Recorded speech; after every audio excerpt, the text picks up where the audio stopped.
Another day, another basketball stories na naman ang pagkukwentuhan natin. At ngayon nga ay pag-uusapan natin ang balitang posibleng pagpasok na ng Charlotte Hornets sa playoffs at ang balitang nagpakitang gilas na nga po ngayon si Dalton Knecht sa Los Angeles Lakers.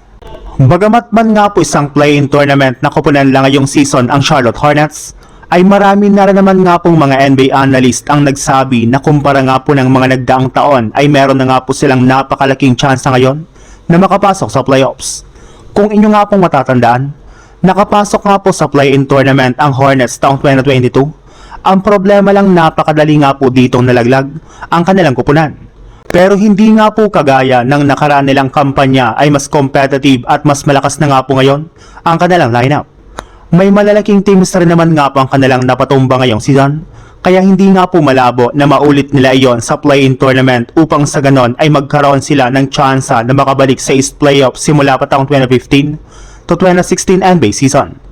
Yes, 10 taon na nga pong nakakaraan mula nang makapasok ang Hornets sa playoffs, kaya mas gutom na nga po ang kanilang team na maipanalo ang kanilang mga susunod na game sa play-in tournament. Sa kalagayan nga po ngayon ng Hornets ay kailangan pa nga po nilang manalo ng dalawang magkasunod na game sa play-in para makapasok sa playoffs. Sa ibang balita naman, naging easy game nga po ang laro ng Lakers kanina laban sa Utah Jazz matapos nila itong talunin at tambakan sa score na 131-107. Sa paunguna nga po ni Rui Hachimura na nagtala dito ng 22 points, DeAndre Ayton na kumana ng 22 points at si LeBron James na kumuha naman ng 18 points dito. Hindi na rin naman nga po naglaro si LBJ sa second half ng kanilang laban kasama na si Luke Kennard upang sa ganon ay maiwasan nga po nila ang pagtatamo ng injury.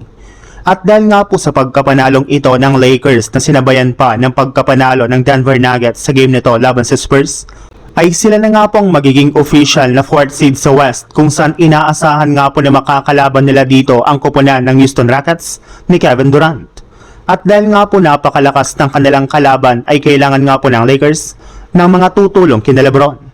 At isa nga po sa mga posibleng gumawa nito ay si Dalton Knecht na nagpakitang gilas pa lang sa kanilang game kanina laban sa Utah Jazz.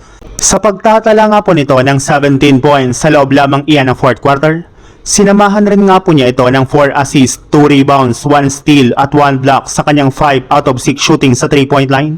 Kaya mukhang ready na nga po ito pagdating ng playoffs.